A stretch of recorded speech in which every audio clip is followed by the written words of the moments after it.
everybody, what's going on? I'm really excited because today I have a previous voiceover coach. I don't even put voiceover on my list anymore. I haven't done a voice. I've been so busy with YouTube that I have. This is Jamie Muffett, voice actor, podcaster, Formula One fanatic, drummer. It's so nice of you to literally like last minute just decide to come on. So thank you. Well, thank you very much for the invite. I've been watching your ascent over the past few years into YouTube immortality. And yeah, I'm very, very proud of your journey. I think all credit goes to me, quite frankly. I agree. It does all go to you. I'll send you a 10% cut. Yeah. So obviously you're in voiceover. You voice Thatcher in Rainbow Six Siege. But God, you do a lot of stuff and have done a lot of stuff. Why don't you tell the people, 90 seconds, who you are, what you do? That's always like the nightmare question, isn't it? When someone asks, where have I heard you? Okay, well then don't. It's fine. Okay. Okay, great. Let's move on. Check my IMDb. But what I would love to know, though, actually, is your background. Because obviously I know that you're a percussionist, a drummer. You also worked in music production. Let's talk about that, because that's ultimately, that's interesting. And we'll talk about the voiceover stuff as we go. But what was that like for you? What was your sort of upbringing with music and such? I started out in bands just as a kid. I started out as a drummer. And that got me into, I was the guy that recorded the band practice. And so I was like, got my little computer with my little, it was so old, it was like a PC with like the sound card built into the front of the computer, EMU interface, shout out to EMU. And so that was my first introduction to recording. And I loved it so much, I went to college for it and I studied that. And then I worked in studios and was continuing with band stuff. And I actually transitioned to guitar. My first love is drums, but my equal, almost second love is guitar too. So I opened up a really small little studio in my hometown in the UK and ran that for a little while, just based on equipment that I'd gathered over the years, and would record local bands and just sort of figured stuff like that out. And then had an opportunity, my wife's American, had an opportunity to come to the US. I sort of closed up my studio and thought, let's I was like mid to late 20s. Let's go for it. Let's try something different. And so we moved to New York and I was working in studios there. I had a few connections, like called in some favors, and they were like, sure, come and sweep the floor and make tea and stuff. And I was like, great. And I was just doing a bit of engineering and production. And just because I've got an accent, I was like, maybe voiceover, I got my mic, got my computer, maybe I could try that. And very quickly, as the music industry imploded, the voiceover industry took over. And so I sort of kept my toe in the water of music until I left New York. When we moved out here to Bucks County, PA, which is where I live, I said, you to share your... I mean, it's a pretty large place, Yeah, it's okay. County, it's fine. No, it's fine. It's very pretty, but there's not a lot going on. Yeah. And say goodbye. But actually, recently I had a friend drag me back into music, and I'm going to do a little musical project. So, as of the last week or two, I'm actually sort of getting back into the headspace of music. So, yeah. Do you find that, because, I guess 2019 was the last official gig I did. So, I mean, it's moving quick, and I'll never not be an opera singer. And obviously I had 14 years of rehearsal and experience and study and performance. So I think that it'll be a weird day when 14 years of not being a singer comes, and it's like, whoa, do you feel like that time period of your life, which is clearly hugely fundamental, do you think you still carry that with you when you in your day to day? Do you think about music all the time? Is it something that crosses your mind? Or I feel like this was a very valuable period of time to rediscover music and disconnect it from a job or thinking about it practically versus just as a fan. I now just stick on Spotify and play something and don't think about the production of it, and don't think about, who produced this and where did they record it and what, mics did they use. And, I just sit back and enjoy the music, And I think I had to rediscover music, again.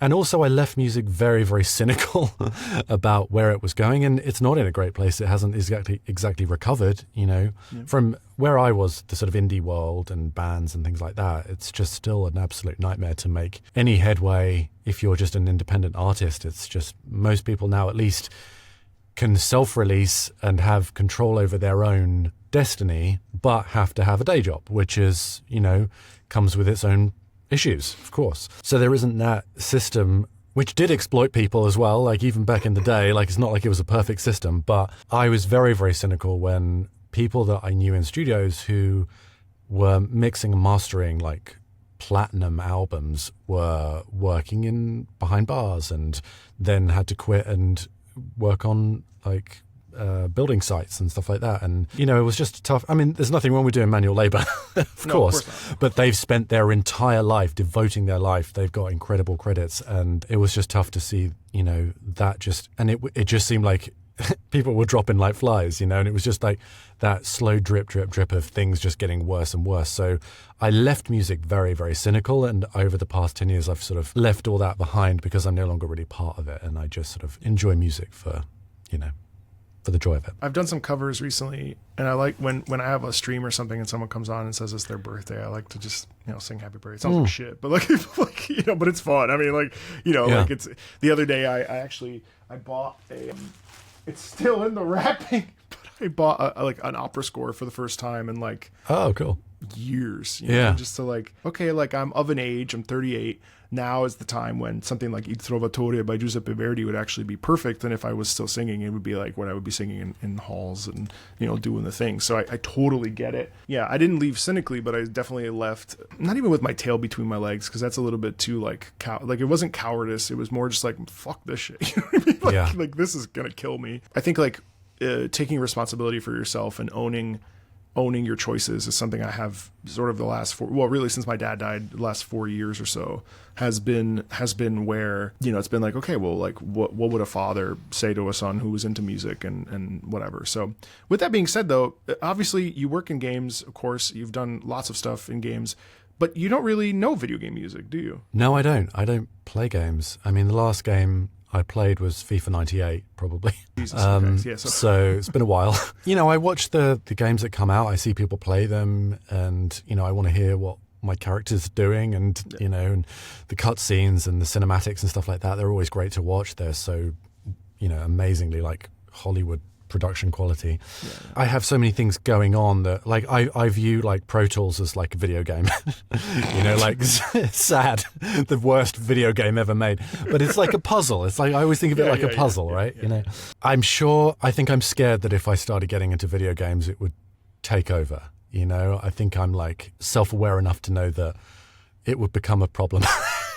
If I started playing games, I get a bit obsessed with them. That's fair. Yeah. Well, this is fun then, because basically, so I don't know if I mentioned this at the beginning of recording. I don't think I did, but essentially, you're my guinea pig for this new experiment where I'm grabbing basically songs from my community. These are all percussion heavy pieces because of your background in drumming and obviously with your music production background, that'll be another insight. We're just gonna sit here for I don't know however many tracks and just vibe and talk about how we feel when we listen to the piece, what it's all about, like what stuck out, what didn't, if you liked it, you didn't like it, if it was trash or not, not really. Nothing I picked would be trash, but any and all insights, it's really more about just, I find that in games and in movies and in media, like obviously the soundtrack goes hand in hand with the experience, but we rarely get to sit down and just bask in music. Really. I mean, I feel like gameplay, voiceover, narrative, all that stuff, that's the pie. And we love pie. We don't need anything on top of it. But, in a warm pie and you put a nice, beautiful vanilla piece of, like a vanilla ice cream on top and it just, it melts and it's perfect. It's hard because I want video game music to have its day and I wanted to give it its flowers. I want its day in the sun, but I also recognize that it's part of a whole. And, sometimes it's hard to merge that. So, with that being said, let's get started. I'm gonna spin my YouTube link wheel that my editor Nathan is going to create some sort of a fun design for. Here we go. Like Wheel of Fortune? Yeah, literally. I wish I could show it. I can't. It's quite literally a 41 on entries link. Okay, cool. We're gonna be listening to Ninja Gaiden, Lord of the Greater Fiends. Ninja Gaiden is one of these games that I think it was probably around the time that you were still playing games. Yeah, 1988. Okay, so that was the first Ninja Gaiden, and Ninja Gaiden games are known for being extremely difficult. I've never heard this, so this is going to be fun. We'll both When's this hear from? It together. From Ninja Gaiden. When? Oh, this must be Actually, I don't know. Hold on. 17 years ago. Oh, wow. Oh, you can tell the quality. Yeah.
Can I be honest?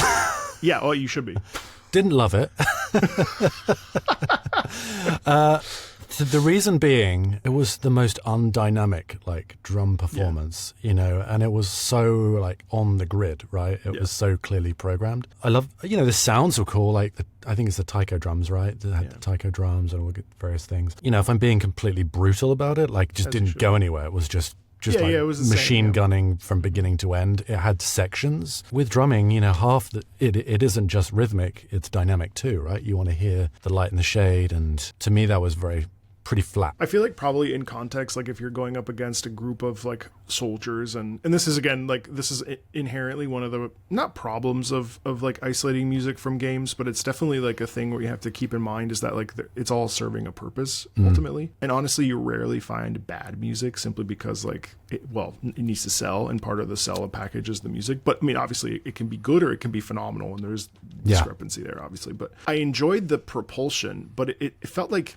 as we know, you know, building blocks of music are rhythm, melody, tempo, you know, all these things that kind of come together, and that's the basics of music. But you're right in that it, throughout the entire thing, it was just kind of like, okay.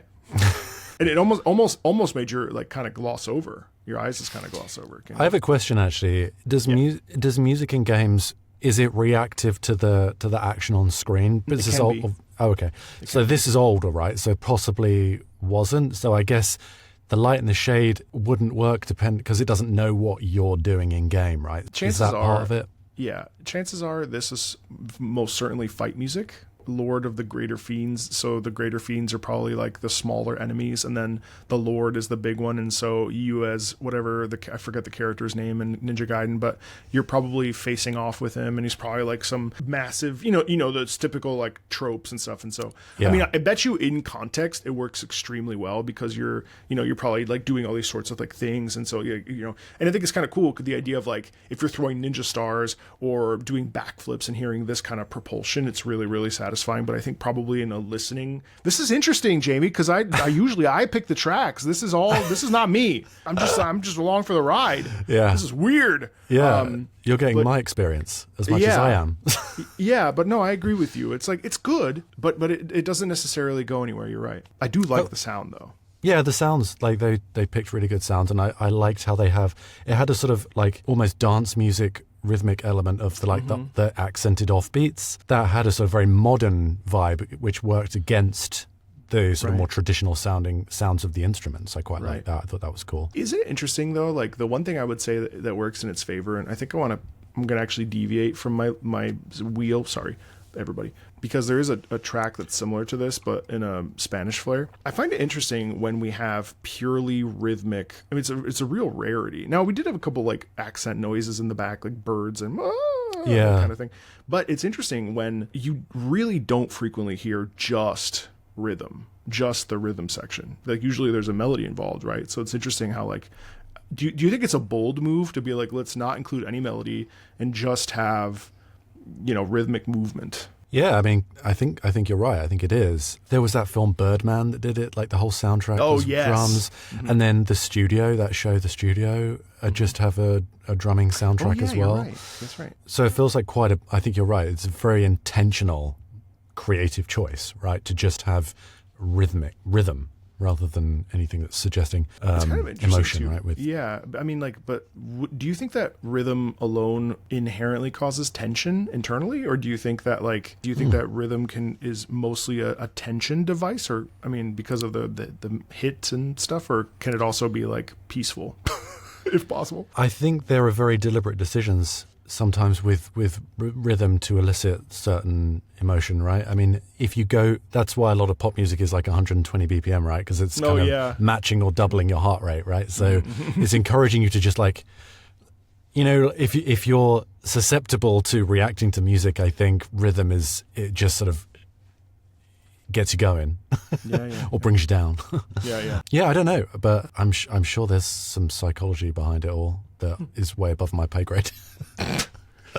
Fair. This is from a game called Blasphemous 2, and I just realized that I haven't played this track for a percussionist. I really need to. It's like a Spanish dark Catholic. Like everything's a little bit twisted. I believe you play as I can't remember all the names, but you play as the penitent one. He's got like a cone-shaped mask, and it's got barbed wire on it. It's a lot of very heavy Catholic influence. And so this particular track is actually a boss music, and you know what a boss is? Yeah, like a big bad guy. Yeah. This is, if I recall, it's either on the slapping on the guitar, or it's the stomping of the feet. So, like flamenco, Yeah, so I've never had a percussionist listen to it, and I just think it's super cool and so unique. So this is Subita Caligrafia di Plata from Blasphemous 2.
So let me Wow. ask you, obviously the reason why I brought that was because we just listened to the Ninja Gaiden track. Similar, but do you feel like this one is the same as that Ninja Gaiden track, or do you feel like it's a bit different in terms of its structure, even though it's, you know, squarely rhythmic? Yeah, I mean, in many ways, I think it's simpler, right, in terms of that sort of one motif going all the way through. But I mean, they pulled all of the tricks out, right, with sort of keeping it interesting with dynamics, with instrumentation, and then those speed ramps were crazy, right? How they would just like ramp up and then it going back down, and then there was towards the end, it just like even the slope of the ramp was different, right? In the middle, it really sped up, and then at the end, it was like a little increase. I mean, they were tugging on all their heartstrings, right? trying to elicit some kind of reaction out of that. I love that. I thought that was great. Really? Obviously, like the sounds, it's newer, so the sounds are going to be better. But I feel like just from an orchestration standpoint, like it felt much more rich to me. Mm-hmm. I definitely had a connection to it. It's still obviously on the grid. It's obviously like been programmed. You know, it's not like people in a room. Probably. It's hard to tell, but I had a sort of cinematic visual playing, like, you know how in a movie where they'll have like some dramatic scene happening and they intercut it with something else. Like you'd like a Spanish lady flamenco dancing, and then someone's like wrestling and shooting someone, and then they cut back and forth.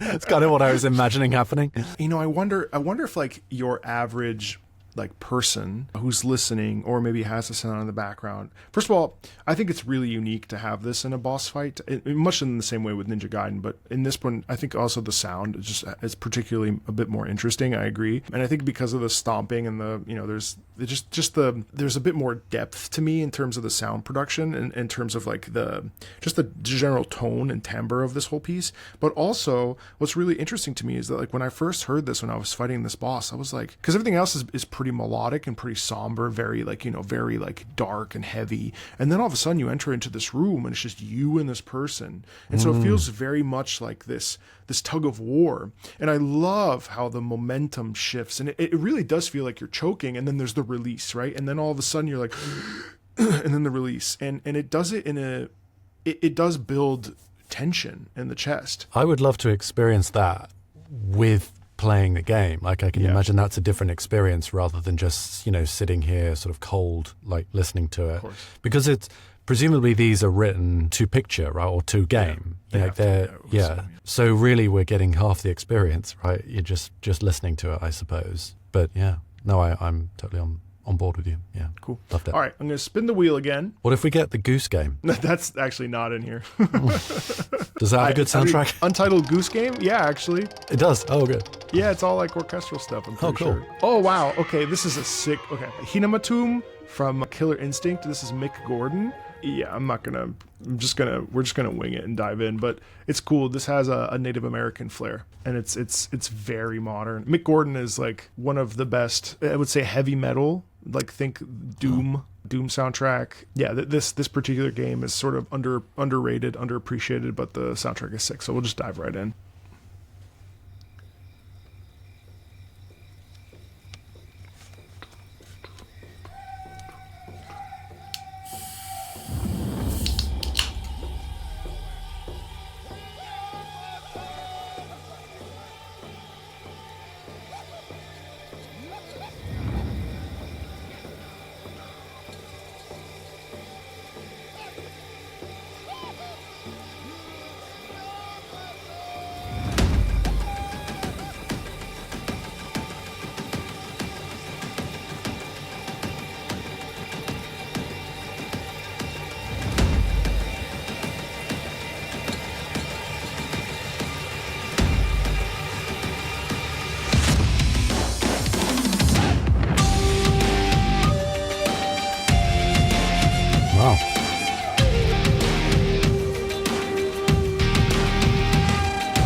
What do you think of that? Amazing.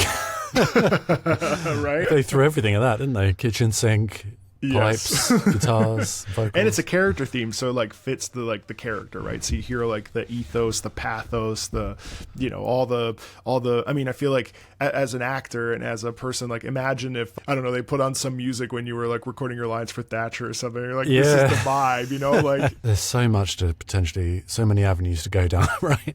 With something like this. Yeah. The thing that jumped out to me was like, shout out to the mixing engineer on this, because how you mix so much of that is like in the same like audio spectrum, right? The pipes, the guitars, the vocals, some of the sound effects, like the pianos, like everything in there is sort of fighting for attention, and then they manage to differentiate and delineate everything so beautifully, even when it all comes in those sort of crescendo moments. I feel like there was so much of that was like played, so many of those instruments were, even if it was like played in with like digital instruments, like with keyboards or with electric drums or whatever, it felt organic, not just like I kept talking about before with like just punched in on a grid. There was some of those hits on like the snares, like sort of halfway through, where they were almost like late, but I feel like it was intentional, right? Like for dramatic effect, like they sounded late,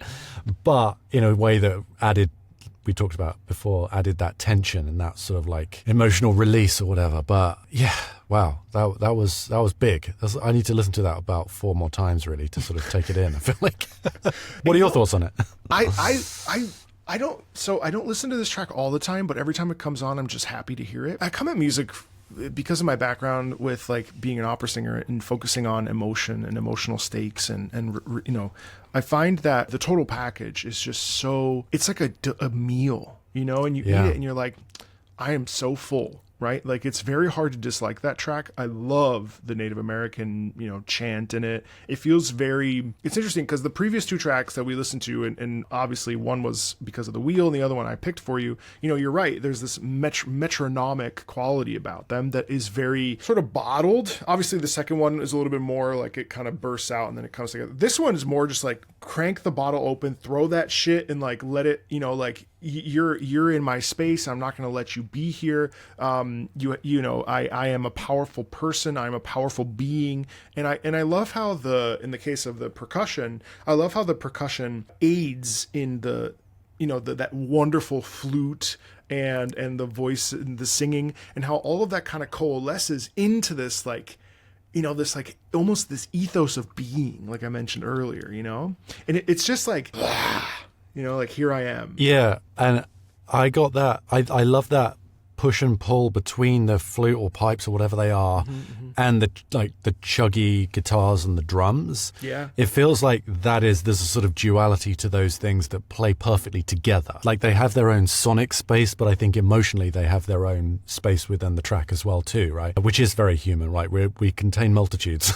Yeah. You made a great point about the mix too, because it's not something that I necessarily pick up on because I don't have any background or experience with mixing, but it's an interesting thing too, because when we look at, obviously this is going in a Pro Tools or something, right? And so if you look at a mix, and this, I'm not talking to you, imagine, well, Jamie, when you look at a mix of, it's up and down. And so we get those layers and it just kind of moves laterally. But actually, these sounds are really more like a 3D sandwich rather than a left to right experience. Like it's much more, there's much more of a Z-axis when it comes to music, because that's that outward, the layering of everything is so interesting. So when you're talking about mixing, it's interesting to me because it's not something I even thought about, that everything is front and center, whereas sometimes things are pulled back in the mix, sometimes things are pulled forward. Like this was like, it really felt like this is a Big Mac of music. Oh, yeah. Cohesive. And, it's so cool. Mixing, particularly something like this, is just a massive ball ache because, there are so many places. You have to find a place for every little thing, right? But it's got to make sense musically. Yeah, I mean, there's volume. So in terms of like how much does the instrument poke out, but also like proximity. Like, is the instrument close to you? Is the instrument far away? Perceptive wise, which you can do with reverb, or you can do with like feeling like it's right in front of you. So like you say with the Z-axis, like there is not just sort of width and height, but there is also depth. Mm-hmm. That's not even getting into like 5.1, 7.1, which is like you have all the different speakers around you, and then you can literally place something in the top left-hand corner or the bottom right-hand corner. So even just we're listening to it in stereo, so so it has to work there too. But yeah, mixing is like this dark art that is just like, it's like you'll never ever get a handle on it. But it's we were talking about like puzzles before, but something like this, I mean, hats off to whoever mixed this, because they did an incredible job. Because it's easy to throw layers at something, right? Doesn't necessarily make it bigger. The mix really, I think in some ways starts with the orchestration and the figuring out what you're going to put in there and how you're going to find a little home for it. Yeah, but that's such an interesting thing too, don't you think? Because like, in terms of live performance, obviously the mix. So let's talk from a perspective of orchestral mixing. Like theoretically, we do mix voices in a choral setting so that we blend. And of course, being from the UK, a big choral background, not background, but like choral tradition. And it's interesting how like everything's escaping me now, but there's a real like English choir sound that is extremely uniform, extremely, the Anglican, very, very structured, and everything is blended together. And then, of course, when we talk orchestrally, it's also interesting because the conductor's role is to bring back that orchestra so that the singer can be over top. And, that's a mixing discussion. But in terms of a digital discussion, it's such a fascinating thing, because that in and of itself is a deeply specialized, as like a deeply specialized like train that has nothing to do with the other stuff, but yet there's all this like sort of throughout time, we've just changed formats, but like throughout time, mixing has always been like a thing that, blending and mixing and pushing forward and pushing. It's amazing how sound dynamics is a whole, and I'm just thinking about it while we're talking, but like I had no idea that sound dynamics have been around for hundreds of thousands of years probably.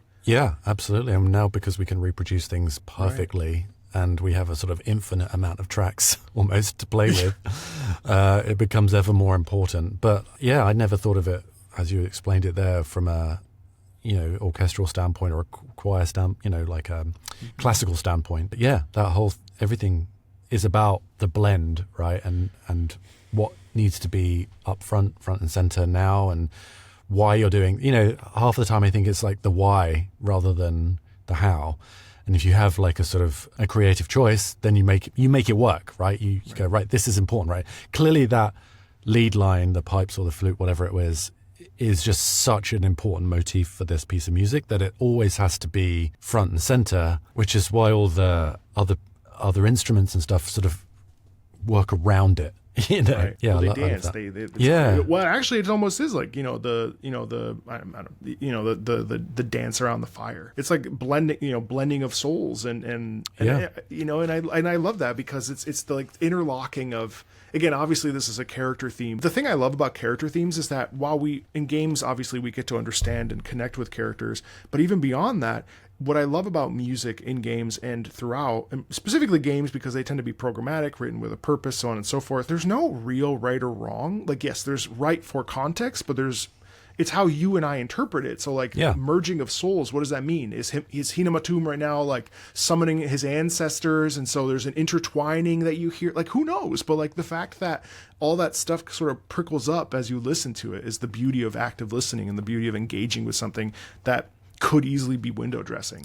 I feel like there's a parallel with acting too, right? Where the actor on screen may be feeling one thing and it's an authentic performance and an authentic feeling, but that translates to us because even if we're not interpreting it the exact way they're performing it, it's authentic to us and we interpret it because it's authenticity. And I feel like that translates across a lot of art forms, visual art, music, on screen. That's why I think like esoteric stuff can get really tricky. Like I remember we did a production of like, I don't know, I can't remember what it was. Some Handel opera. There was a giant orb in the middle of the like, and I was like, on the one hand, the actors understood it, but I would look at this orb and be like, what the fuck is this orb?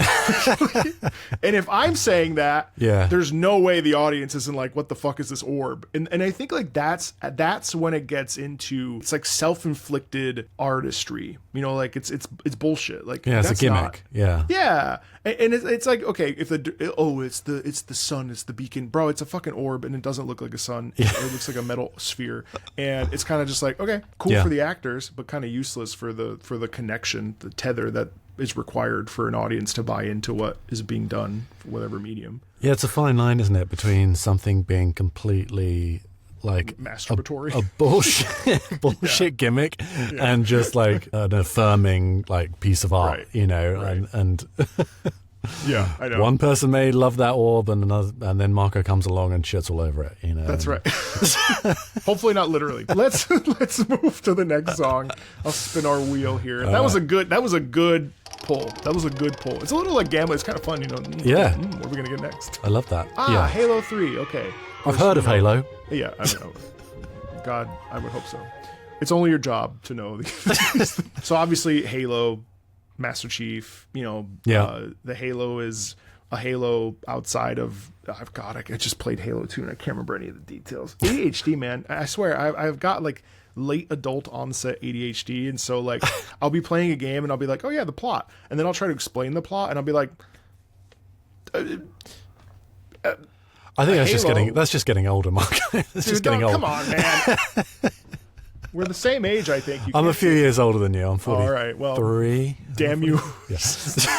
Anyway, Halo, you know, high stakes, multiple different factions fighting essentially for balance and control of the galaxy. Typical sci-fi stuff. It's not my favorite IP, but it's definitely like a really interesting one. And I think like I was mentioning it to my chat when I was playing Halo 2 just a couple weeks ago, actually.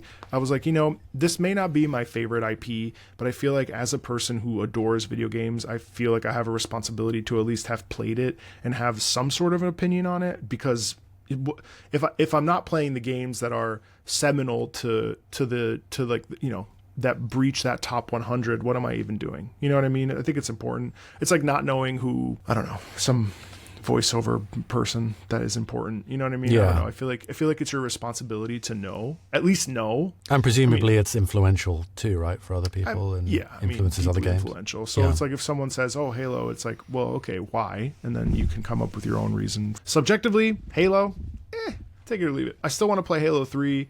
I just played Halo 2. Halo 3 is a direct sequel. And what's interesting is that like oftentimes there's proof of concept. Have you ever heard of Portal? I've heard of it, yeah. Yeah. So Portal is like proof of concept, really good game on its own. Portal 2, bigger, better, and, you know, uncut. It's like Portal 2 is like Portal 1 was the proof of concept to be like, go ahead and make Portal 2. And then Portal 2 arrives and it's like, hello. Same thing with Halo. Halo 1, Combat Evolved, fine, a little boring, whatever. Probably amazing for kids who had their Xboxes and playing with friends. Halo 2, wow. Cinematography, you know, voiceover. God, in Halo 2 they have no, it's escaping me. It's just so many like classic voice actors. Oh, Keith David. Oh, Keith David is amazing. Like, he's the Arbiter, and God, and of course cool. Steve Downes is the Master Chief, and like, it's just, yeah, I mean, it's like, whoa. Ron Perlman's in it? Yeah. Anyway, sorry. He's got an amazing voice. Yeah, I know. So this is Halo 3, The Storm, Innocence of Voy. Never heard it, don't know it. Man, this sucks. I hate that I don't know. Hope it doesn't suck, you know? Like, okay, we'll find out. Let me introduce you to video game music and let it all be terrible. Oh, God. They really wanted you to hear nonstop rhythm. Right. They took the assignment literally. Oh, here we go.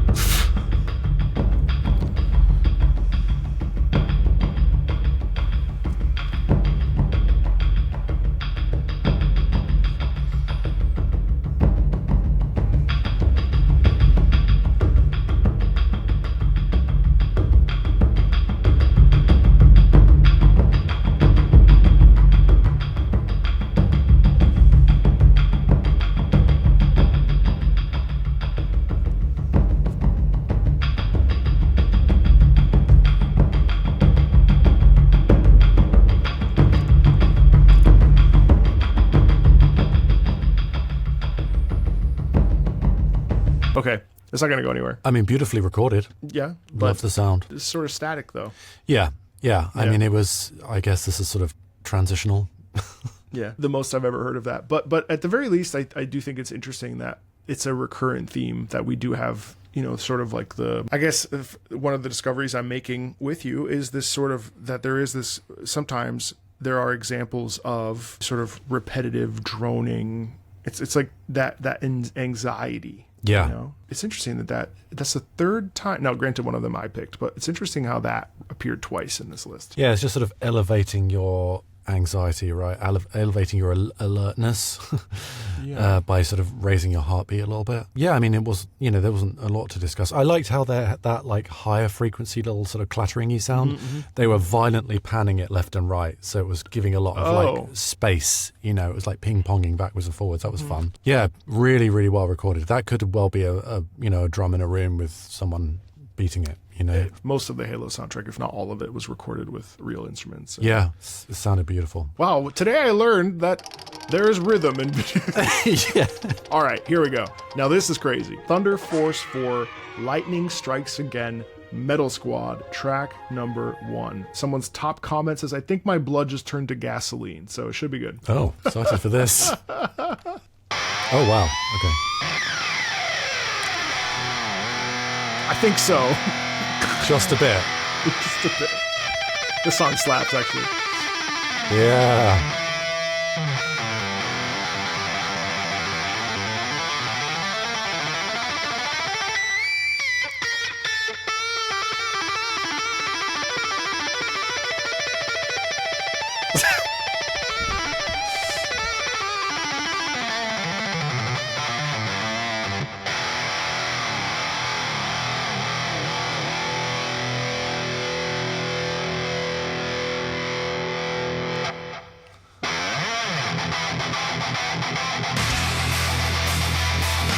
Oh, yeah.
Yeah. So what do you think of that?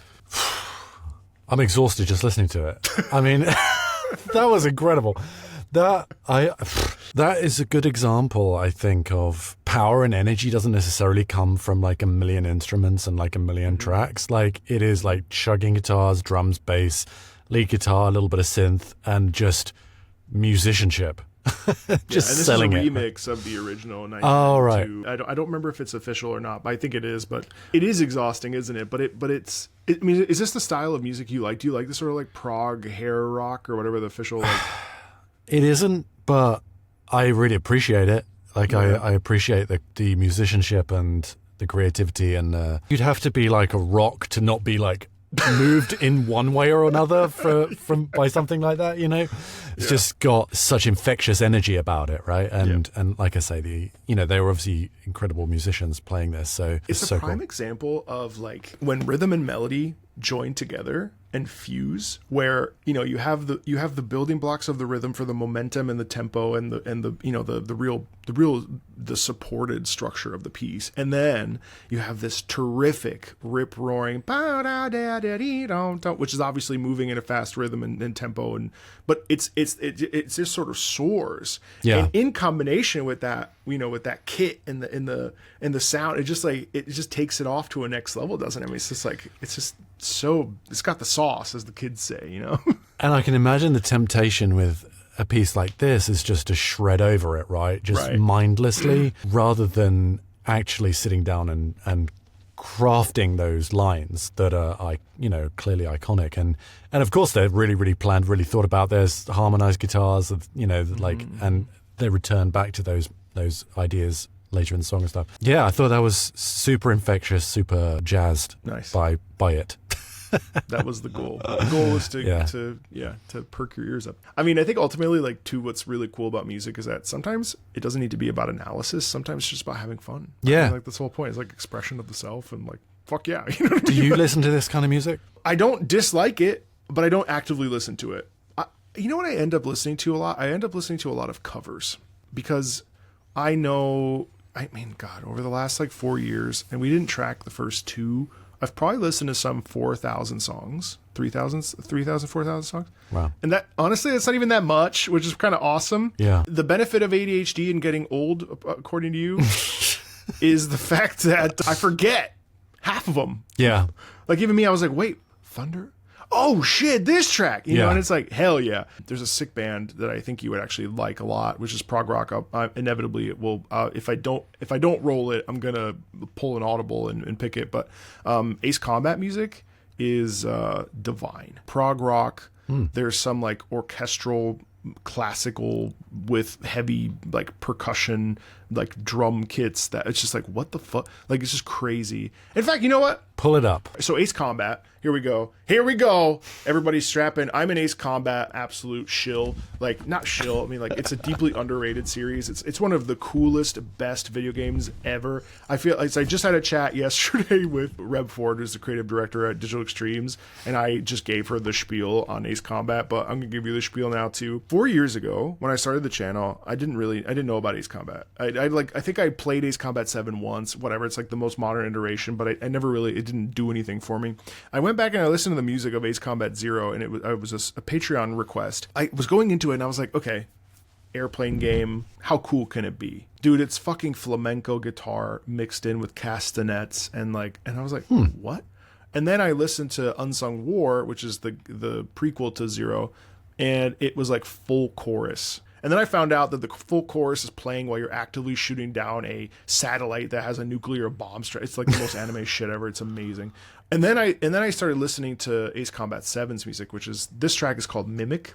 So Mimic is a very, very, very, very percussion heavy piece, and the stakes are just insanely high. You would think a playing game would be super superficial, but there's a significant anti-war message. It's you are playing Jesus, for better or for worse, but there's just so much heart and soul in it, and it's optimism. And I as I get older, I find that my angsty early 30s, late 20s, sadness, love, despair. Now I find that I carry a glass half full. I think it's just because where life has brought me. And Mimic Rage and Scream. Let's do this one. And if you like this, I can't recommend the Tiberian Sons. They have an album called Anthems of Liberation. My most played soundtrack, like cover stuff. It's just so sick. It's just so sick. Prog rock and stuff. All right, so here's Mimic.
Like a jazz swing. Yeah, it's like fusion, right? Yeah.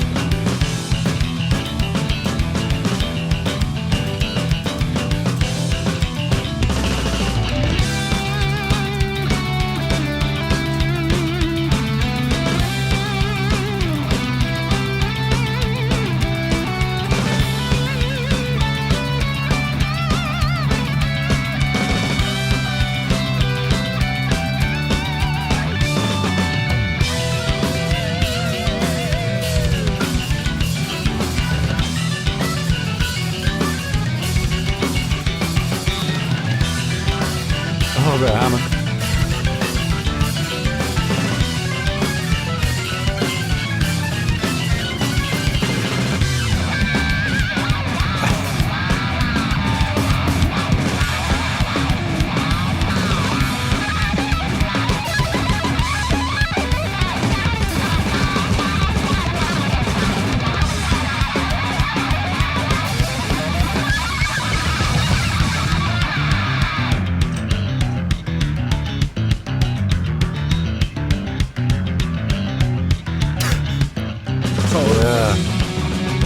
Hammond as well, over the bass. Yeah.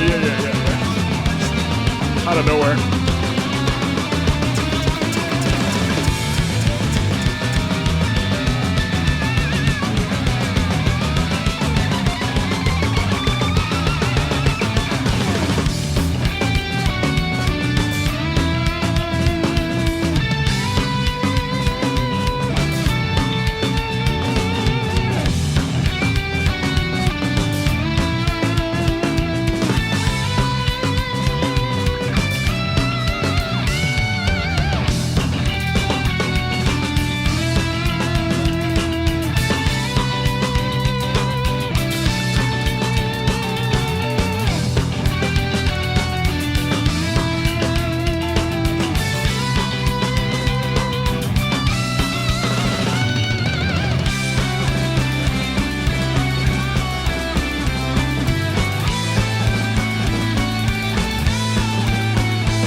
I was just thinking how jealous I am of whoever it is his job to like make music like this for a video game, and like that's your job. I'm like, that would be so cool.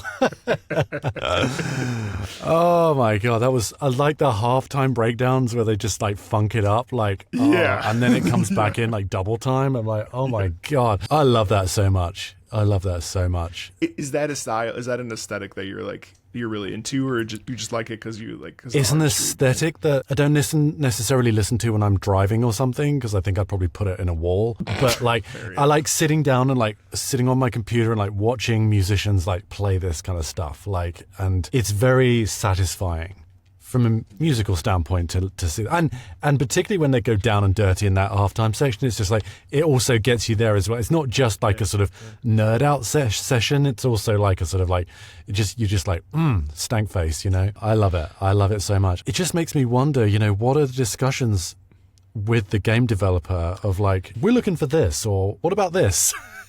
What is that discussion? You know? But also, like, how does someone pull this out of their ass and create something so seismically interesting? And dude, this is one track. Like, I'm telling you, like, you could go listen to this whole soundtrack and really any of the Ace Combats and come away with like, how the fuck? Like, dude, on the PlayStation 2, there are 3 games: Ace Combat 4, Ace Combat 5, and Ace Combat 0. They're called the Holy Trinity because 3 games that came on the PS2, they haven't been re-released for modern consoles. You know, it's kind of, well, I think there's some issues with licensing these planes, and so like they don't necessarily, I don't know if that's true, but that's I'm assuming that's correct. Almost every finale has some sort of a choral component, but the end of Ace Combat 4 has this track called Megalith Agnus Dei.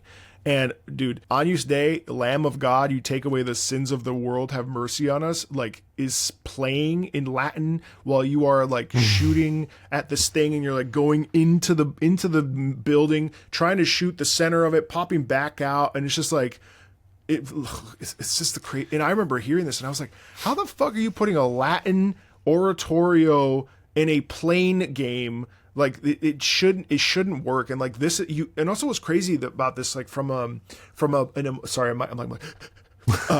it's the tempo of the thing, right? It's got it's jazzed you up. Combat. The fact that this is also like playing, so if I recall, this is Mimic Squadron. This is like, you hear the rise and fall of the flying, and like as you're like turning the corner and getting shot at. And I think the reason why I love Ace Combat so much is because there's a lot of high and low inherently in it, because it's about flying and shooting enemies, and like it's a bit power fantasy, a bit like I could die at any moment. If I go too high, I stall; go too low, I crash. An enemy shoots me down. It's the only game where I felt the same way. There's a thing in the game called a tunnel run where you enter into a tunnel as an airplane, you know, and you have to be like, don't look at my fidget spinner. And I'm telling you, it's bad, dude. And you have to like really be in line. And if you go too far to the right, you crash. You go too far to the left, you crash. And dude, like my palms my fingers have been numb. My belly has hurt. Like, in all that pre-show jitters I used to feel before going in. It's the only game. Yeah. And it took 3 hours because it was on the PS2 OG hardware, so no like save states or anything. And it's just like, I gotta get this. Like, I can't keep going. And it's just like the adrenaline. Anyway, I've yapped too much about Ace Combat. No, I mean, I don't know if there's another experience of listening to music where you're so enmeshed in it as just a listener, right? Or just a part of the process that, you know, the way you describe it makes it sound incredibly appealing, you know, because, you know, as a listener of music, like, you kind of, you know, you're tapping along or like air guitaring or whatever, but when you're actually playing the game that the piece of music was intended for, and, you know, it's sort of designed, you know, I can see the appeal. It's true. I never even thought about that, but there really is that synergy where it's like, and I can't help but be passionate about it, because it's just like, it's unlike, and you know, opera, you know, Wagner coined the term Gesamtkunstwerk, and, you know, the total art and like all this other stuff, but it's still a passive experience, whereas gaming, it's an inherently, I mean, maybe not passive emotionally, but certainly passively, like, you are it is you, and it is the character you're playing. Well, let me ask you a question. I mean, I keep going back to Thatcher. Sorry, I have like 500 hours in Rainbow Six Siege, but sure. and I also think like that requires a certain degree of like physicality. But like, are you, when you're playing a character like that in Rainbow Six, which is obviously a military 5v5 tactical shooter, and you got your lines and your barks and all that other stuff. Like, I mean, obviously it's not just like, it's not passive. No. No, I'm sweating bullets, in these sessions. No, for sure. Every line, every line when you record a video game is a specific little micro moment. Right. So when you're recording it, they're like, okay, so you're stood here, you're looking at this, you're doing this, you've got your weapon, someone's just thrown a mortar over there and there's an explosion and you're getting hit from the left-hand side and you dive onto your body and there's like a line and you say that line in that scenario. So to make it real, you have to get physical. And, even when I'm doing boring voiceovers that aren't video games, a lot of work that I do, particularly right now with the World Cup coming up, is a lot of fake commentary, a lot of ads, like pretend like you're really? A football commentator. And so I literally here with my drumstick, when I record, I do this as if I've got a microphone and it helps me get in my head, it's just a different mindset.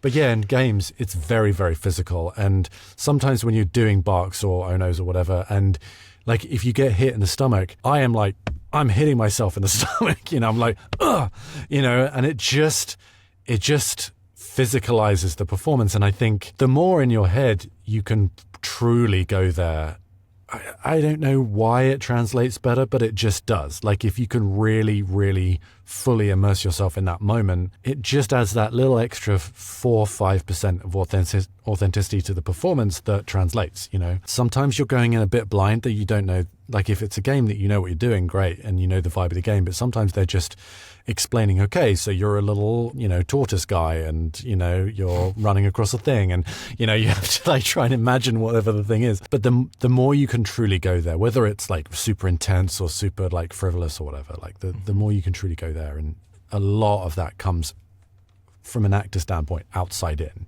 Right. Well, yeah. And to your point, it's almost like maybe...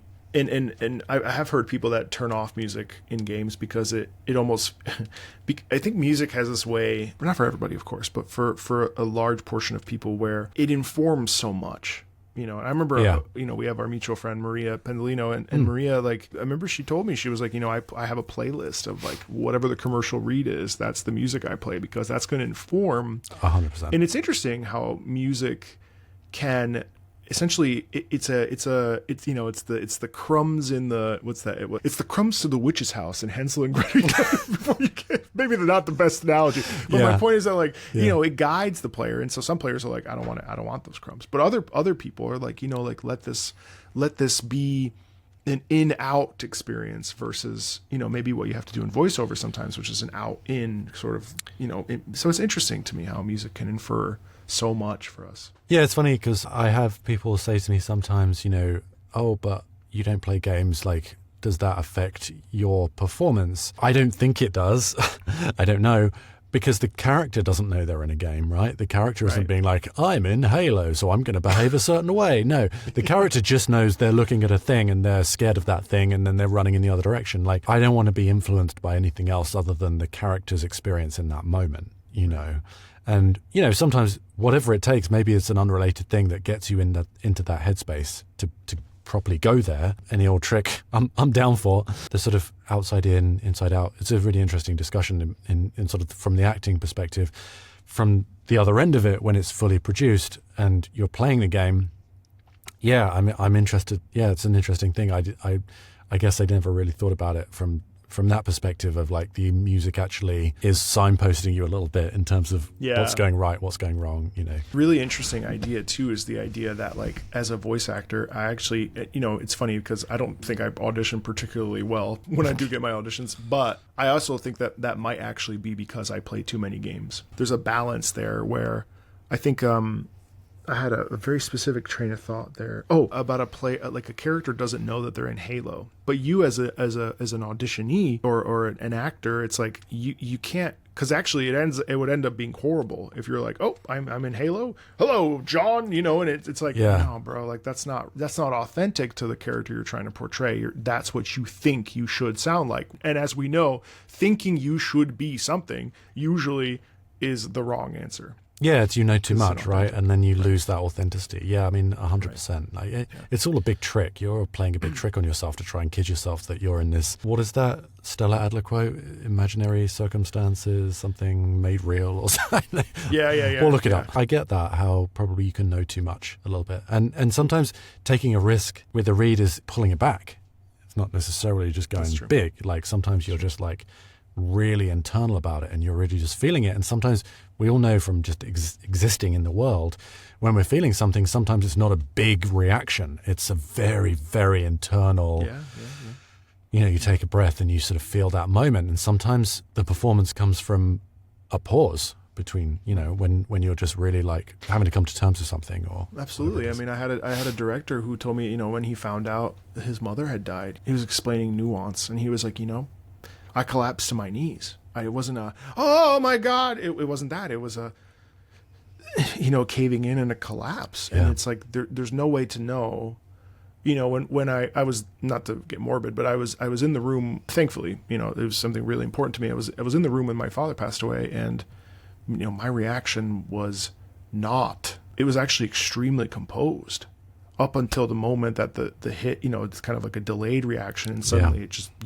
you just can't stop crying and whatever it is, but like everyone responds to different, stressors differently. But I think it's interesting how, to tie it back to music, how I actually personally love signposting. I love musical signposting because to me it's like, it's cozy. It's I get into this conversation a lot and I've really softened on it, but the difference between context versus no context. There's been a lot of stuff in my life that I've listened to outside of context that then when I've applied it, well, and I think part of that's because of my opera background, because like, how many times was opera's music. So like how often was I listening to a story before seeing it? Well, almost all the time. Yeah.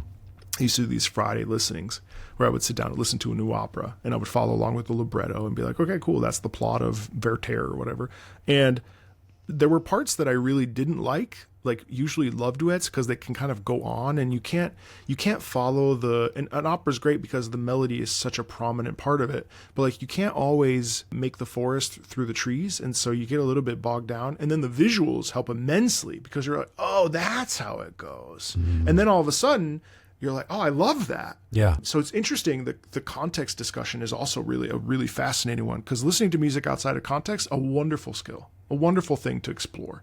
But, which we're doing right now, but, engaging with, you'll probably have a stronger reaction hearing Mimic while you're flying in a jet. Yeah. Chances are. Yeah. I mean, that's the beauty of art, right? Sometimes it sits on its own, sometimes it's supportive, and sometimes when you put two things together, it like multiplies more, greater than the sum of its parts. And let's spin this horrible wheel again. Just kidding. Actually, it's kind of fun. Do you like this? I'm loving it. I've got nothing to compare it to, but I'm loving that's it. True. Maybe this is dreadful. I don't know. I don't know either. I did say I would tank your YouTube channel. You did. Yeah. Maybe this is the one where everything changes. Ooh. Okay. Red Sun Maniac mix from Metal Gear Rising: Revengeance. Do you know Metal Gear Solid? I've heard of it. Again, yeah, Hideo Kojima. So this is a spin-off series based on one of the characters that becomes a cyborg. You can literally slice through like metal. What's is cool about this is that all the music or all the boss themes are written about the boss themes. And this is a mix of it, and I don't know. I haven't played it. I'm deep in an anime phase of my life right now, so I think I would actually like it a lot more than I did when I tried to play it the first time, when I was super self-serious. Now that I'm into anime, let's check it out.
Okay, you go Cool. first. Cool. I never heard that before. Oh, okay. Why don't you give me your first No, impression? I just asked you what you thought. Let's have a fight. No. It's fine. If you, I don't mind.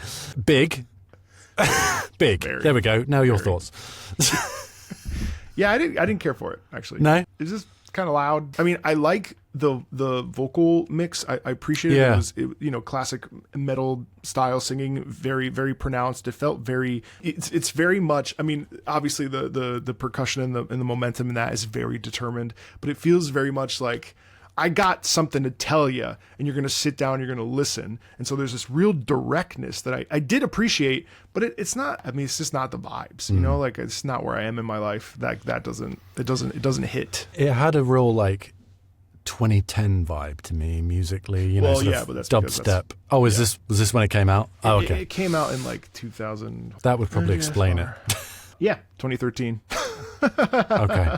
Yeah, I mean, so it's unfair for me to judge it by modern standards because it's very much like the Skrillex intensity. Yeah. I did like the vocal mix too. I think it sat really well with all that chaos going on around it. Yeah. I'm sure that makes a lot of sense in context too, right? This piece of music.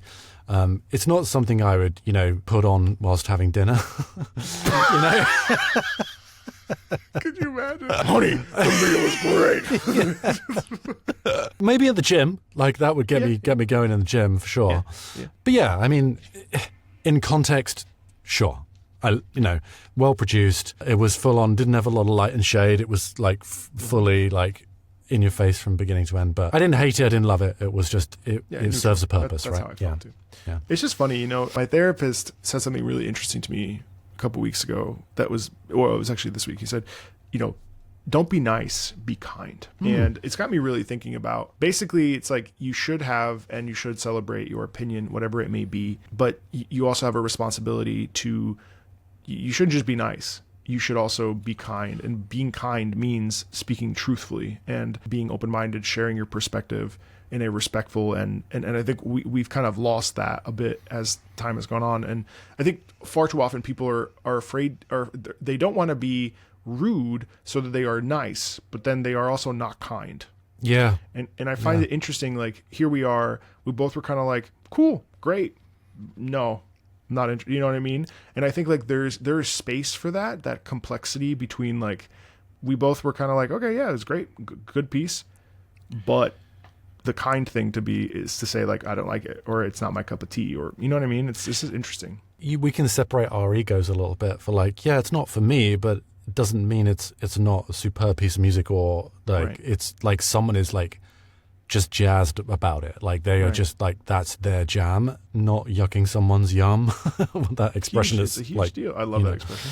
Yeah, it's just there's got to be a bit of nuance in opinion. Very few things are black and white, right? Good or bad. There's no such thing. No, there's no such thing. God, this list has 36 more entries. We're obviously not going to do all that, but like, I'm curious, what has it been like to come and listen to music in this particular context, obviously, which is devoid of the game and stuff. And I guess not only from your musical training and your musical ear, which is obviously phenomenal, but also from your I like how you Obviously. Bro, let me be nice. You got my notes then. Yeah, the pre-show notes. Yeah. But also from from your perspective as an actor and as a voice actor, and you are trying to connect to people, no matter what the script is, right? Like there is a desire to connect and be, for the most part. Like what's your takeaway from all this? I If anything? think You're like nothing. Yeah, no, this was a massive waste of my time.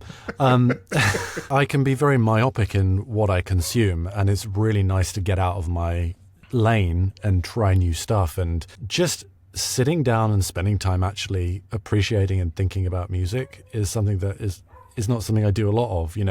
So many things are so much monotony in life. Just actually, like, I find this with reading, like I have a very hard time prioritizing sitting down and reading, right?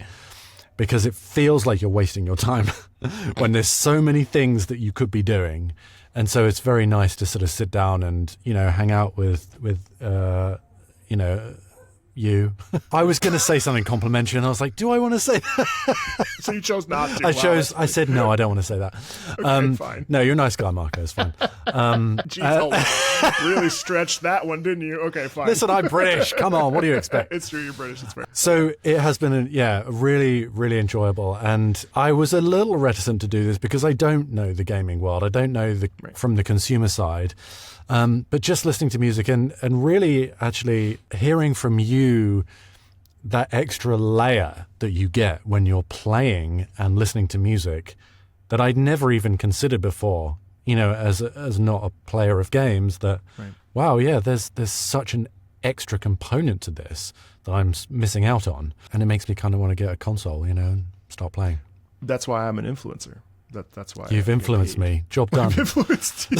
No, you specifically said you wouldn't want to, and I wouldn't want to encourage that. But that being said, it's true, and I think I'm grateful that you wanted to come on and do this, because I think when I started my channel, it was all about reacting to individual songs and highlighting the various instrumentations and things and how it makes you feel and the bond. And I recently have been struggling with my why, because here we are 4 years in. Your why changes constantly. I know you know this. You've done voiceover almost 20 years, right? 16 years, I forget, 11 years. It's a long time. 17 years, yeah. That's a career. And with its ebbs and flows and its ups and downs, and you guys are dealing with the AI bubble and all that other shit, and you've got your recurring clients, and being a working voice actor, people think it's all glamour and stuff, and it isn't. There's a lot of blood, sweat, and tears that goes into every day. You had I don't know if you still do I don't think you do the school the weekly group coaching. I have recently started doing little group classes fairly recently, but yeah. Yeah, okay. That comes and goes, but yeah. You are busy. You also, you love Formula One, and you're now you're doing content for Formula One, you said? Yeah. Yeah, I got a bit of a system where I make a video on TikTok. I post it on TikTok, and I take that on and post it on the other platforms. So I've got it down to a little window of time. But yeah, it's just been something I've done just for a creative outlet, because I've always watched it, and it's a nice it's an escape from the other work that I do, and it's been a lot of fun. But yeah, it's everything that you do takes 10 times longer than it appears to take. Right, exactly. So and yeah, I'm sure the same for you. Building this channel, that's not an easy feat. Hats off to you for doing this. Yeah. I know that this has taken a lot of blood, sweat, and tears from you as well. And it's been a long journey. Yeah. So congrats to you. But this is fun because it's busy, but and productive. And I find that I hate when I'm busy, but it doesn't feel like it's productive. And I've had to really cull and really be like, okay, well, what is it that I enjoy the most? And I enjoy talking to people about music, and I enjoy shining a light on this. And it doesn't matter. You might hate every single track. Frankly, I'm okay with that, because my goal is to be like, hey, here's this. What do you think of it? And then not only does it spread the legitimization of this as an art form, but also it's just kind of fun. I mean, fuck, even if you hated all of it, is it really that bad? You know what I mean? Of all the things one could do. Yeah, and there's nothing worse than someone saying, oh, what music do you like? I like all music. I was like, no, you really? don't. I'll find you some music you don't like, trust me. Exactly. Yeah. Well, let's listen to one more just to wet our beak one more time. Sure. I'll spin the wheel. You guys let me know if you like this wheel thing.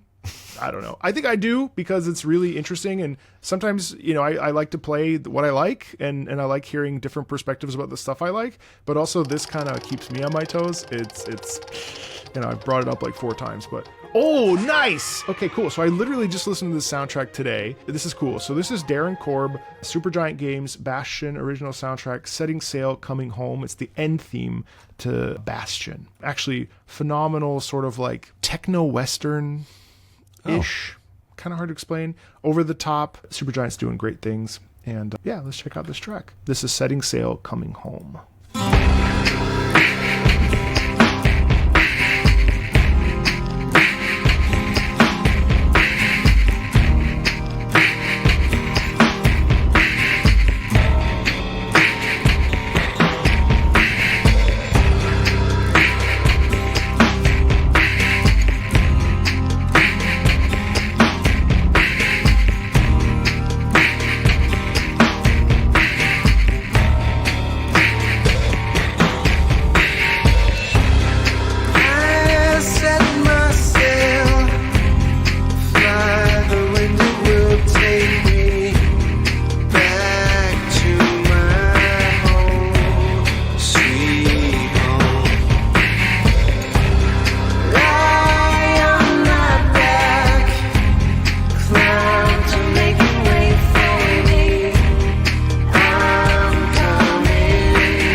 Yeah. I liked it because it's similar to the kind of music that I listen to. A lot of sort of indie rock vibes. It reminded me of the band Incubus, particularly the singer. I really liked the lo-fi rhythmic element with the lush guitars. I think that mix was really beautiful. I was a little bit thrown by the contra melodies, with the lyrics being different as well. Like to me, that threw me a little, and I got a little lost with the lead melody. But vibe-wise, right up my alley.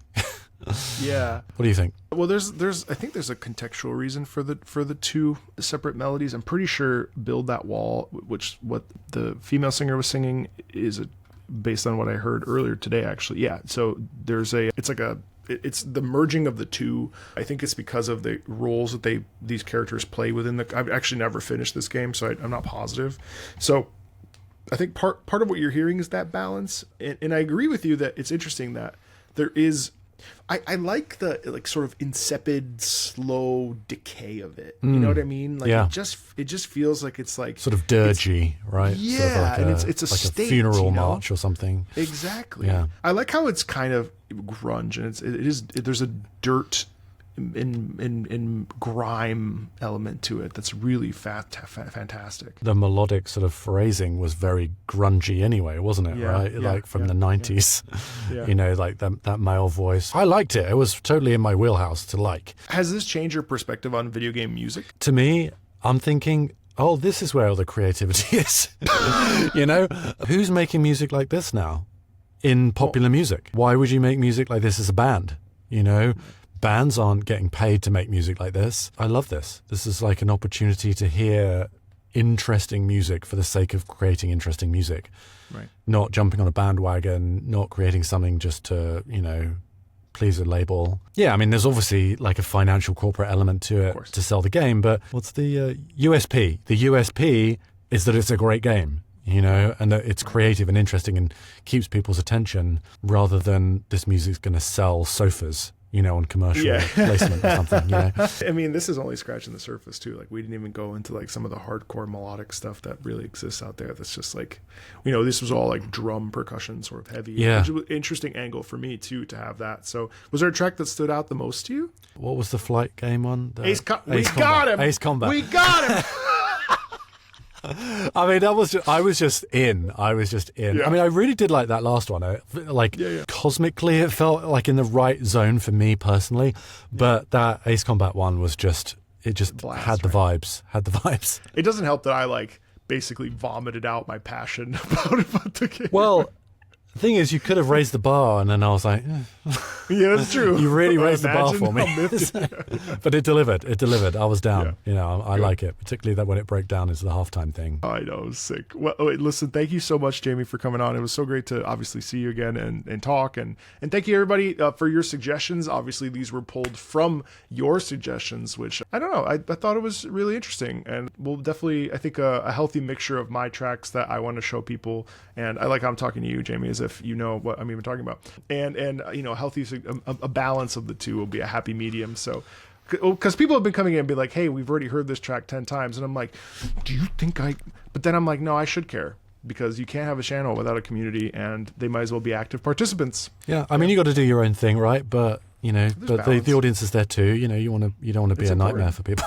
No, it's important. It's important for, and you know all about this with your own work. It's community's everything, and it really means a lot. So, well, thank you so much. Thank you, everybody, for watching. We'll see you on the next one. Bye. See you guys.